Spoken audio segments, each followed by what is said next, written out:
going, it meant what? That he was getting older. But the older we grow, while everybody around us realizes we're getting old, we are the last people to realize or admit we're getting old. Isn't it true? Whenever you pass by a mirror, no matter how old you are, you will still look at yourself. Of course, you make sure others don't see you, but you will still look at yourself. And I remember my spiritual master always telling me that in everybody's heart, everybody genuinely believes that he's actually more handsome than the person next to him. We will always try to be humble and say, no, actually you are very beautiful. But in our hearts we say, actually when I look at myself from this angle, I look better than you. When I actually turn my head and tilt at this angle, I look incredibly handsome. Because if we didn't feel that, we will feel deflated. And even though the hair is going, mine is. Even though the teeth will go, even though the face is looking very bad, in our hearts of hearts, we still feel young. And that's when it becomes very embarrassing. Not to everyone else, that is also there. But we embarrass ourselves because we forget that time is passing. And what we were before is not what we are now. You know, 20 years ago you could have fitted into the jeans. 20 years later, you can't fit into it. The jeans is trying to fit into you, but it's not working. But you say, never mind, and you walk around looking like a complete fool, while thinking that you're still looking very nice. This is how Puranjana lived. He thought that 100 years meant I would have 100 years of eternal youth, and I will enjoy and enjoy and enjoy. But he forgot that his span of life was being reduced without profit. Scriptures tell us that Puranjana was very advanced in intelligence, very sharp in mind. In fact, most of us are like that. That's why we're in NUS. But he did not realize that he was completely under the mind and intelligence control and not the other way around. He did not have control over his mind. He did not have control over the intelligence. Because he thought, I am the mind and I am the intelligence. He could not understand what was the true meaning of life. And he didn't care for it. And in doing so, like every one of us, he lived a normal life, so to speak. Of course, we don't have 1,100 sons, and we don't have 110 daughters. But the story goes that he had so many children. And once he had children, and once he had his wife, in this way he passed his life. And life kept going and going and going. But did Puranjana attain satisfaction in the city of the 9 gates? No. That's why he kept going despite his old age to a gate every day. And every day after he finished the gate, the next day, he was ready to satisfy his desires again because they could not be satisfied. They could not be satisfied. And so Puranjana lived for 100 years. And now, I like this shot. Puranjana lived for 100 years and he thought that he would live for 100 more. But there was a king from a neighboring kingdom who was watching very quietly. His name, Bhagavatam tells us, is Chandavega. Chandavega in Sanskrit means very swiftly passing away. You're getting the drift, I think. Chandavega had a very powerful army of Gandharva soldiers. There were 360 of them who were male, 360 female soldiers. In those days, national service was for both genders. And they were equally strong, right? So 360 on this side, 360 on that side, very powerful army. Chandavega had been watching the city of the 9 gates. And he was watching carefully the activities of Puranjan. When you see someone else smiling and you are not smiling, how do you feel? You want to make sure either that person stops smiling or you start smiling, isn't it? In this case, Chandavega thought, this man is enjoying so much and he's enjoying for a long time. Let me plunder the city and take what he has. Because this is the nature of the world. No one is happy if you are happy. Chandavega then decides, let's go one night. So one night he launches an attack. He descends into the city of the 9 gates. And there he is met by the snake with the 5 hoods. The snake with the 5 hoods starts fighting. It fights very hard and it begins to defend the city. Chandavega thinks, this is a very powerful snake. but I have more armory and ammunition up my sleeves. Chandavega then says, let's take him on, and for 100 years the battle goes. 100 years. And as the 100 years are going, the serpent is weakening. Puranjana and his family realizes that they are under attack. What happens to them? They become anxious. When your body or your state is under attack, you become anxious. Not for the state or the body, but more reason for that you will lose what you have had and you will lose your enjoyment. That was the reason why Puranjana was going. Chandavega now had 2 or 3 very powerful weapons besides his Gandharva soldiers. What does he do? He has a daughter. His daughter is known as Jara. Jara in Sanskrit means old age. Jara had this wonderful effect. The moment she touches anyone or embraces anybody, that person will feel very weak. Isn't that what old age does to all of us? So Jara was very powerful. But you know, Jara was unmarried. And when she came into the city, she looked around asking for a husband. But nobody wants to marry old age, isn't it? Everybody wants to marry youth. And although nobody agreed to accept her, just like nobody agrees to accept old age, she came nevertheless. And in that way, the things that we don't want in life also, they also come. We can't stop them. So now, Bhaya was the next person to come in.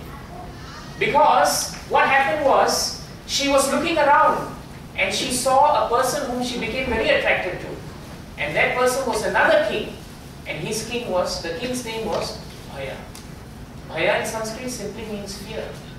So, old age requests fear that can I get married to you? Bhaya is fear personified. But even fear is fearful of old age.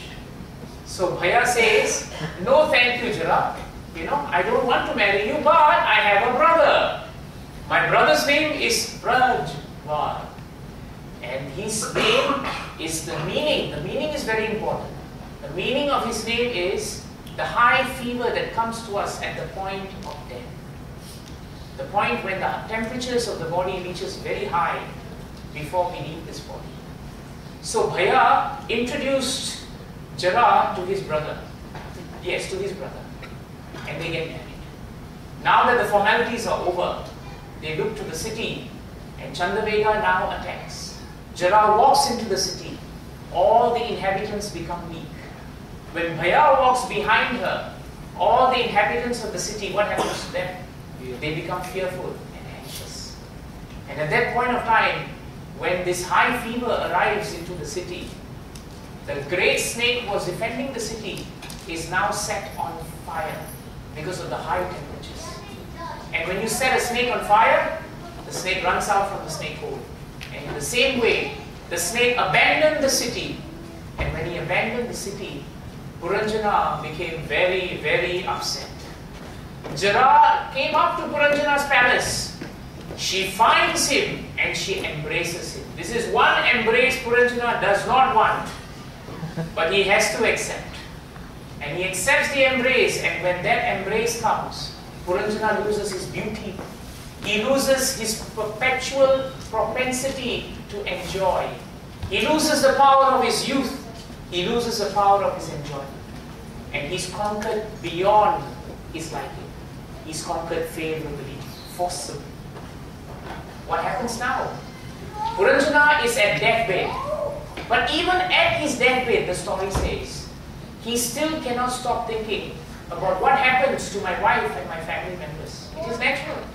When we are on our deathbed, which will be at some point, we will also think about our loved ones.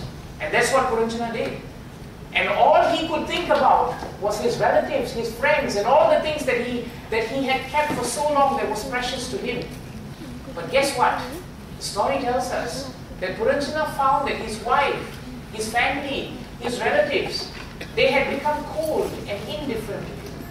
They were distancing themselves slowly from him because they could not save him from what was going to happen. Puranjana, in desperation, tries to run out of the city, but Chandavega drags him with a noose and a rope. And you can see the This is a very powerful representation. Puranjana is dragged forcibly, and at that point, the serpent also leaves the city, and the whole city collapses. As Puranjana dies, he remembers only that which he hankered for all his life. Material enjoyment in the form of that one person whom he was attracted to, his wife, his companion. And at that point of time, out of gross ignorance, the story reminds us that he forgot his well-wisher. He forgot Abhignata, even though his well-wisher was still with him. That is the end of Puranjana, but it's not the end of the story. Puranjana dies. And because Bhagavad Gita tells us that at the point of your death, whatever is the state of your consciousness, that consciousness you will attain. So Puranjana was remembering his wife, and in his next life, he becomes a lady. So all men who remember their wives, in next life, they will become not wives maybe, but they will definitely become ladies. If you remember a particular object that you are really thinking of, in the next life, that is what you get. My spiritual master had a nice way of saying it. He told me, if the last person you remember in your life is your wife, next life will become sari. If the last person you remember is your husband, next life will become pants or dhoti. And in that way, Puranjana becomes Puranjani. Easy to remember. He becomes a she. But in the next life, Puranjana becomes a queen in the house of a pious king. This king is known as King Vidarbha. Eventually, as she grows up, she is married to a very pious and powerful devotee king known as Malayadhwaj. Malayadhwaj was a great devotee of the Supreme Lord. After performing all his kingly duties, he retires into the forest, and there he sits down to fulfill his true purpose of life, to find out his true existence and the true meaning of who he is. He sits down to finally contemplate about his eternal connection with the Supreme. Puranjani, who is now the wife of Malayadhwaj, being a faithful wife, she follows him also. She has got nice association of a pious king. Association is very important, isn't it? When you are in the company of drunkards, chances are you will become a drunkard. If you are in the company of saints, chances are you will become a saint. That is the power of association. So, in the same way, Puranjani was associating with a great and pious devotee, and therefore she also became a devotee. Under his guidance and under his instructions, the queen became fixed on the lotus feet of the Supreme Lord. Malayadhwaj, now what happens? He became very fixed and became very concentrated on the worship of the Lord. The queen serves him very nicely.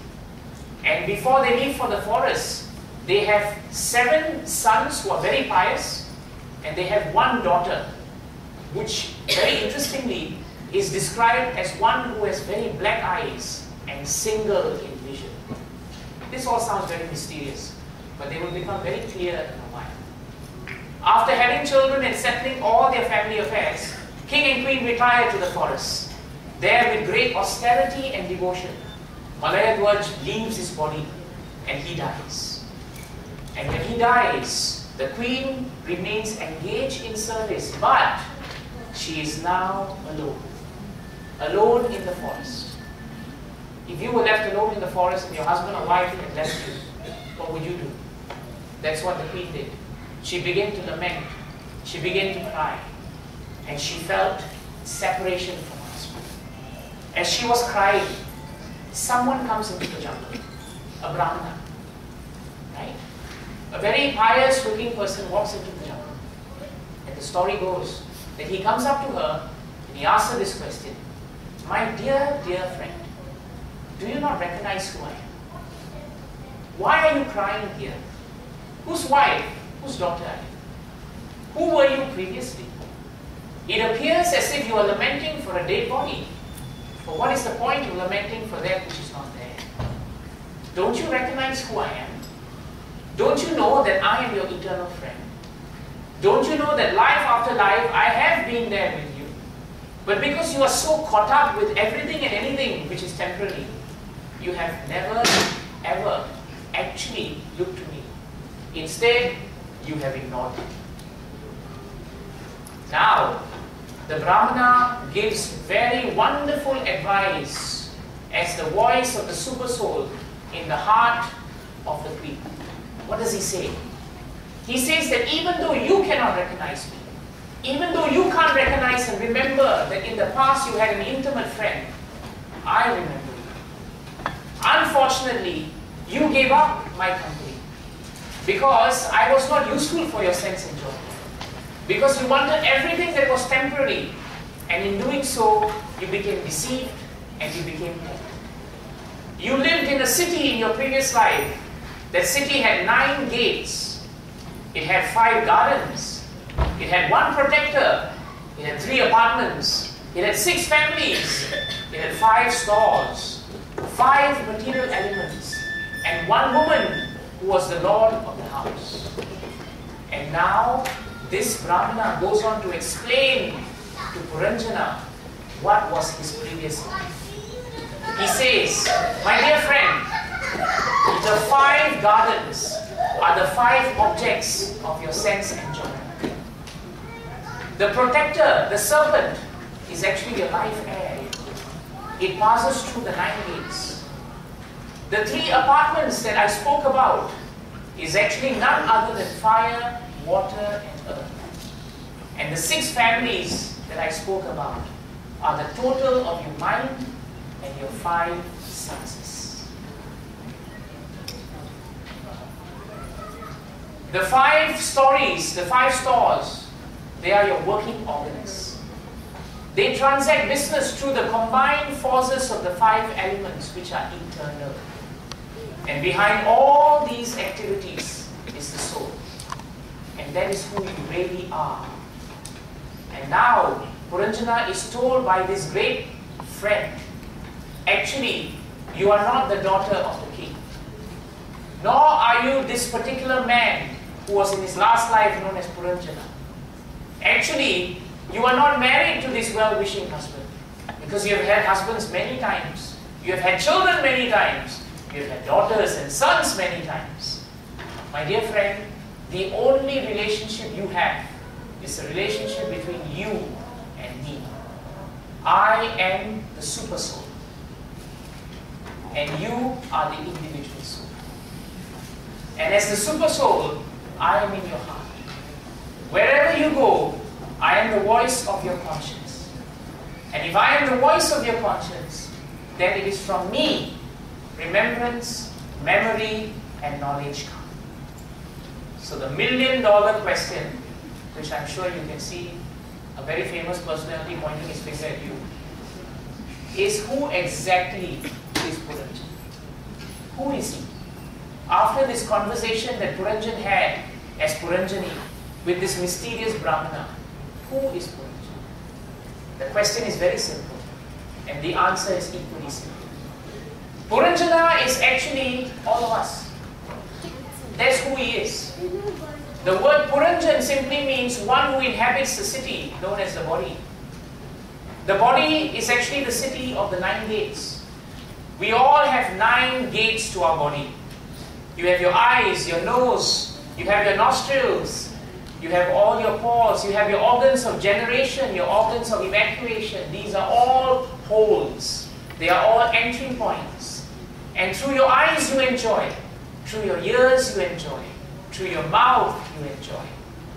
That's the only function of the 9 gates, or so it appears to be. The beautiful lady that Puranjana met, who is she? She is none other than intelligence. She looked lost, do you remember? Because intelligence which is not fixed on permanent object of happiness will always be lost. It will be misdirected. Who was the chief servant of intelligence? The mind. The mind's nature is to be influenced by intelligence. And the moment the influence of intelligence is on the mind becomes so powerful that it has all the other senses, the 5 senses, which are knowledge acquiring and which are gross. The 5 senses expand And they all connect with each other to bring about different ways of enjoying in this world. So you have the servants of the mind, you have the intelligence, and finally right at the back, the serpent is your life force in your body. Every one of us has a life force. Otherwise, what's the difference between a dead body and a live body? If you see someone you love dying, and when you see the person has died, nobody in their right mind will ever sit with the dead body for the rest of their life, even though that dead body was a person you loved very much. Why? Because your conscience and your soul tells you that the body was not the object of your happiness. It was the person who inhabited the body that gave you happiness. That is the key. That's why we remember our grandmothers, our fathers, our mothers. Why? What do we remember about them? We remember about how they lived. We remember about how they were conscious. But we do not attach ourselves to their bodies. That's the difference. So the serpent is the life force. The body is the city. The intelligence is the lady. It could be a man even. It's just allegorical. But where intelligence tells the soul to move, the soul will move. Puranjana is actually the living entity. Puranjana is the true position of who we are. And we are all spirit souls. So what is the conclusion to this very interesting story? We started out by talking about temptations. Everything that we are tempted by in this world will never last. And because it doesn't last, it has the ability to deceive us into thinking that we will get something permanent. But if we really want something permanent, then the first thing we have to do is realize that a life which is deceived by temptation is actually a life which has no end. Why? Because you're putting a bet on something which will never last. What will last? The Gita declares that this world cannot last forever. It says the nature of this world is actually dukhalayam ashashvatam. That means it is a place of misery and anxiety. The more you try to invest in this world, the more frustrated you become. And you keep trying like Puranjana tried. But in the end, when you are going to die, you realize that all the efforts that Puranjana put would end up in misery. Just like Alexander realized at the point of his death that whatever he worked so hard for will finally leave him. And that which will not leave him, he never worked hard for. This is the irony of deceiving ourselves that we are tempted. When Chandavega comes into our life, he comes in the form of old age. You heard that Chandavega was battling with Puranjana and the city for 100 years. It didn't mean he lived another 100 years. It meant that the moment you are born, you are already growing old. Isn't it true? Even scientifically, your cells die and regenerate. Nobody says how old you are. How old are you, Prabhu? And you say, I'm 24 years young. We just don't even have that in our culture. We actually say, I'm 10 years old. Because we recognize, the soul recognizes, the moment you are born, you will have to fight the onslaught of old age. And that's what Chandavega did. As time he comes and he passes swiftly through us. Isn't it true that it was just a while ago you all were in your primary schools? Isn't it true that it was just a while ago you all had hair on your head? Isn't it true that it was just a while ago you could fit into something and now you can't? Time flies. Time flies. Because it is Chandavega. And when time flies, Jara must come. Jara is old age. And old age is something you don't embrace. But she likes to embrace you nevertheless. That's her duty. And when she does that, you will become weak. Those who are older, I think you will bear witness to the fact that what used to be simple things have now become very difficult things. I remember my grandfather telling me that just taking a simple step when you're very old can be like climbing the Himalayas. That is how old age overtakes us. Jara comes, Bhaya also comes.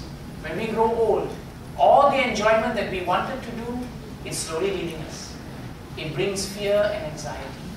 It makes us anxious that that which we have, we are going to lose. But we don't realize we are already losing.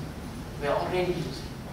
And where there is Here, where there is old age, where there is time, there must come death.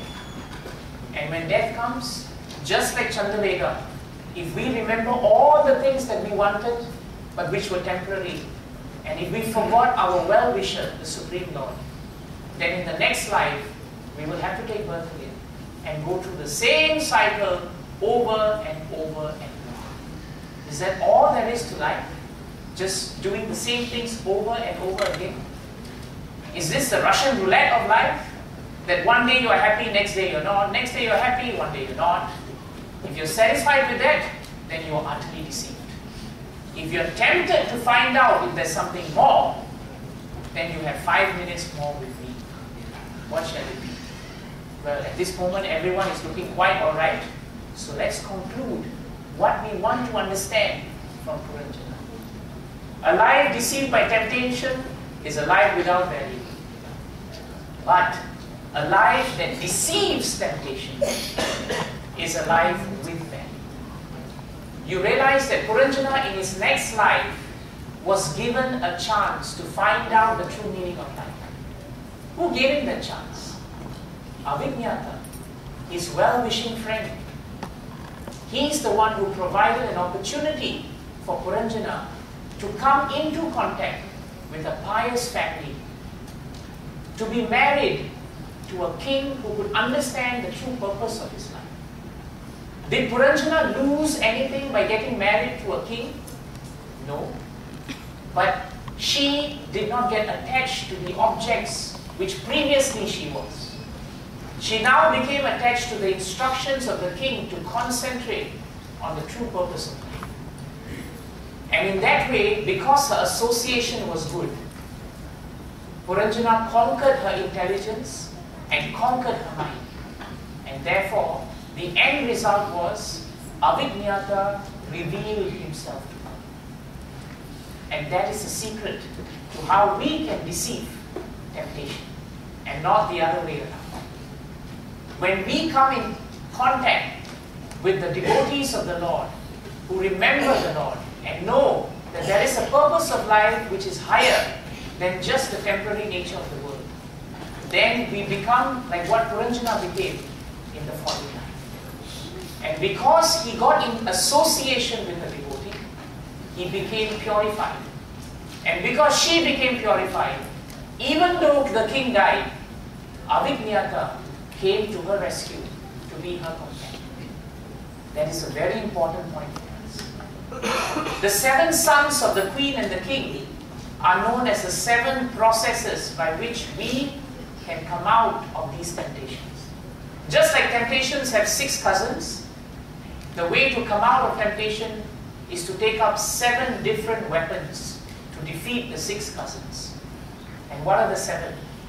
To hear about the Supreme Lord, to chant the Supreme Lord's name, to remember about the Supreme Lord, to offer worship to the Supreme Lord, to offer prayers to the Supreme Lord, to render service which is loving, and to serve His lotus feet.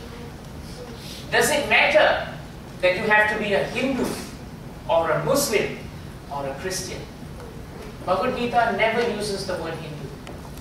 In all 700 texts, the word Hindu is never found. In all of the Vedas and the Upanishads and all the scriptures, the word Hindu does not exist, because we are not in the business of segregating humanity from God. God is God. He may take different names, different forms, across different parts of the world. But worship of the good Lord is always going to allow us to deceive temptation. That is the key. So, the only change that came to Puranjani was not a change in lifestyle. We're not asking you to now drop everything and drop your wives and your children and please go back. This is not my message, right? If I did that, I think you would never come back to me and your families would probably sue me. But that's not going to happen. All that the Bhagavad Gita tells you to do, if you want permanent happiness, and if you do not want to be tempted and deceived, is to just change your consciousness. That's all. Someone can be in the office working. He can be a devotee or he can be a non-devotee. If he's Puranjana, he will work and work and work to get the results of the work. But you will realize that the results of the work sometimes slap you, sometimes reward you. The devotee Puranjani will work differently. She will work in such a way that she will work to please the Supreme Lord, because in her heart, the Supreme Lord is the Supreme Boss, the Supreme Employer. It's just a change of intellect and consciousness. Bhagavad Gita tells us a person who does that, he is free from karma, he is free from attachment, and he is natural around. That is why you have this prayer, which is beautifully stated by a great personality from Bhagavatam, known as Pingala. Pingala was a lady of high society.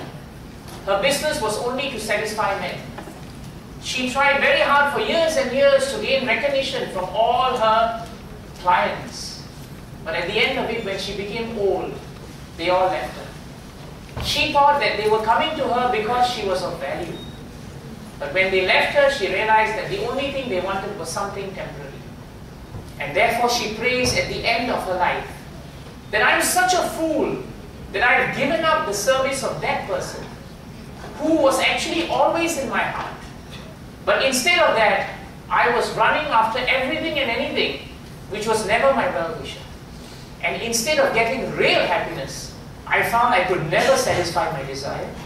And I found that I was always unhappy, anxious, fearful, lamenting, and always in illusion. The result, because Puranjani was pure and sincere, when her husband died, the Supreme Lord was so attracted to her sincerity that he came and he gave her real intelligence. Not material intelligence, but real intelligence. So what is our royal road to happiness? Everyone wants to be happy. Bhagavad Gita says you can become happy. All you have to do is follow 266. One who is not connected with the Supreme, he cannot have transcendental intelligence and he cannot have a steady mind. This is what Krishna declares. If you want your mind to be steady, become connected to that which is permanently steady. If you want lights in this room, make sure the source of that energy is permanent. Otherwise it will go. And at that last point, Krishna emphatically states, if you have an unsteady mind, there is no possibility of peace. And when there is no possibility of peace, how can you be happy? It's not possible. It is not possible. The one question I anticipate someone will ask me, and that's how I'm going to close today. Do we have to give up family? Do we have to give up loved ones? Do we have to give up wealth? Because Puranjana had all of this. So do we have to give all this up, renounce everything, wear the saffron robe, and sit in some part of Himalayas or some place very far away? Bhagavad Gita doesn't tell us to do that at all. In fact, Arjuna wanted to do that, right? You know the Bhagavad Gita. What did Arjuna want? He didn't want to fight. He said, no, I want to resign, retire, I want to go to a cave and sit down and become sadhu. But what did Krishna tell him? Krishna said, no, nothing doing. You are going to fight because it's your duty to fight. But you're not going to fight because you want to fight. Because if you do that, you'll be attached to the results of your fighting and you will just go up and down in your life. Instead, you will fight because it is my arrangement. Mayai vaite nihata purva evam nimitta matra bhavya savya sachi. You will fight because it is my transcendental arrangement that I want all the demoniac forces of this world to be vanquished. And I want righteousness to be established. You fight for the satisfaction of the Supreme. In other words, we are all on the battlefield. We all have to be students, professors. We have to be doing our work. Puranjana's story doesn't tell you to resign. It tells you to resign from your misdirected intelligence and to please retire your unsteady mind. But it actually tells you to become connected to the Supreme Intelligence. Then you will become peaceful. All you have to do is just add the Supreme Lord to whatever you do. And what is the simplest way to do that? That's what we're going to do after this. The simplest way to do that today, to connect with the Supreme, is to chant the transcendental vibrations of His name. Chanting the names of the good Lord is something that all major faiths do. And when we do that, it is amazing. Why? Because transcendental vibration means the moment you chant the name of the Lord, that name is on your tongue. If I asked you now to chant Coca-Cola, Coca-Cola, Coca-Cola for 10 minutes, like I said just now, you will run out of BLT. But if I ask you to chant a mantra which has the holy name of the Lord, for example, Hare Krishna, Krishna Krishna, Hare Hare, Hare Ram, Ram Ram, Hare Hare, you'll find you can keep chanting that, and you'll find that you will not get tired. That is how to connect. All you have to do is start your day with that connection, and then do everything else that is part of your duty. This is the wisdom of the Gita. It doesn't tell you to run away, but it tells you simply to become a devotee, to become Puranjani and not to become Puranjana. Time is of the essence. I would ask you two things. Today we spoke about temptations. We spoke about the true goal of life. We also spoke about the fact that when you are tempted to move away from the true goal of life, you will find instead of real happiness, you will most probably find frustration, you will most probably find anger, you will most probably find a lot of anxiety. But if you decide that you want to take a journey towards genuine peace and bliss, then you will find that this peace will last longer than the temporary happiness. So what should we do? Should we just stop this, go home, think about it, and next morning when we wake up, it's just become another presentation? If that's the case, you have wasted your time, I have wasted your time. Then this entire exercise is nothing more than a ritual. Don't make it into a ritual. You're all here for a reason. You're not here by accident. You're here by arrangement. It is not that I'm just speaking a topic off the cuff. The topic has come for a reason. Embrace it. Think about it. But the only way you're going to know whether it works or not is not to keep talking about it. You and I can talk about this till the cows come home. But at the end of the day, until you practice it and try it, you will not. I leave you with two very short stories which I like, and I'm sure you will take them with you also. The first is very interesting. There were three men, and they were waiting a whole day under a mango tree. They were waiting for that ripe mango to drop from the tree, but it didn't. All of a sudden, there was a gust of wind, and there was a myna bird that settles on that same branch where the mango was, and the mango drops. The three men's goal all along has been to taste the mango, right? Otherwise, why stand under a tree? The mango has dropped, they should be tasting it. But the first man says, can I ask you a question before you taste that mango? What do you think caused the mango to drop? The second man said, well, I think it was the force of the bird sitting on the branch, the mango dropped. The other man said, I disagree. I think it was the force of the wind, and it caused the mango to get dislodged from the branch. The third man said, I disagree with both of you. I think, technically speaking, it was a combination of the weight of the myna bird together with the wind, and the branch let the mango go.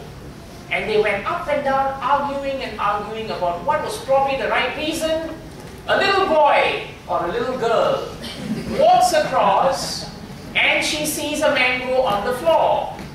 She looks at the mango and looks at the three adults, very intelligent adults, having a wonderful argument about why the mango dropped. She picks up the mango, she bites into it and says, "Man, this is good." And she takes the mango and goes. We should be like that little child.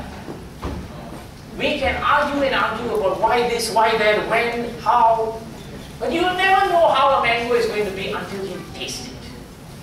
The last story is about urgency. We always tell ourselves, isn't it? The day will come when I will read the Gita. That day is coming, don't worry. After I finish my exams, right, I will sit down and read the Gita. Then later you will say, you know, after exams I have this. And now I will wait till retirement when I withdraw my CPF and I have nothing better to do. Then I will sit down and read the Gita. One day there was a boy who was very, very interested in reading the Gita.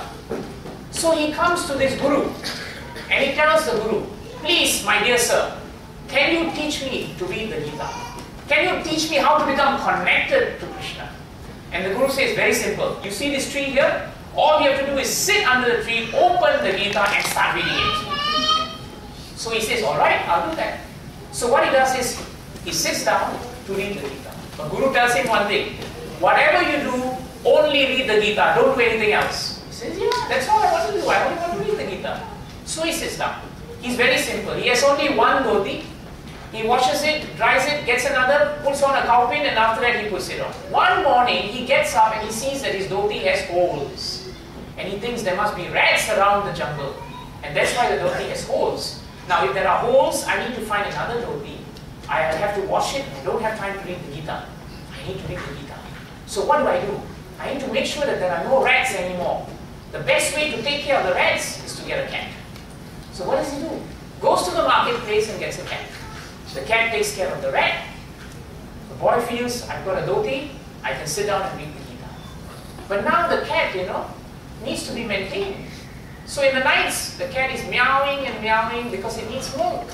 So the boy is asking himself, how am I supposed to have the time to get milk for the cat? I'm supposed to read the Gita. So I'll do one thing. I'll go to the market and get a cow.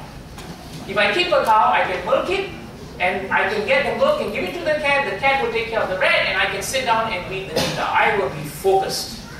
So he goes to the marketplace and get a cow. Anyone has maintained a cow before? If you have, you realize it is not as easy as it seems.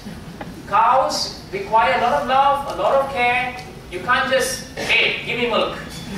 It's not going to happen. So then he realizes, my God, it's a high maintenance thing, to take care of a cow, take care of the cat. How am I going to find time to read the Gita? I think now that the household is becoming set up, I should settle down and get a wife. If I get married, my wife, I can take care of her, she will take care of the cow, cow will take care of the cat, cat will take care of the rat, and I will have time to read the Gita. So of course he doesn't go to a marketplace to get married. He gets married, and she's a good wife, and he settles down, and he wants to read the Gita when his wife tells him, excuse me, sitting down under a tree and reading the Gita is not going to give us a house. I can't live under a tree. We're going to have children. We need to take care of things. You have to be practical. And he thinks, if I'm practical, take care of the wife is alright, children are alright, cow is alright, cat is alright, rat won't bite into my dhoti, I can then sit down and read the Gita. So he gets married, he has an entire farm, he's taking care of everything very nicely, and 1 year has passed and the sadhu comes back. He's eagerly waiting to see that disciple sitting under that tree reading the Gita. And he walks up to that tree and he thought, maybe I came to the wrong city. Because here, I see a village community now. I see children running around, I see a wife walking around, I see cows, I see cats, I see animals. And then he sees this boy coming up to him and falling at his feet and saying, Guru Maharaj, I'm so happy to see you. Maharaj says, what happened to reading the Gita? And he said, the boy looks at him very happy and says, this is exactly what I've done to read the Gita. And he said, have you read the Gita? He said, no. What have you been doing? I'm preparing to read the Gita. How long will we be preparing? How long will we be preparing to read the Gita? That's the question we have to ask. Are we going to wait till everything is settled? Because in life, nothing is settled. Are you going to wait till the perfect day comes? You and I know there is no such thing as a perfect day. Do not be deceived. The greatest temptation in this world is the temptation that tells you, don't read the Gita. Thank you very much.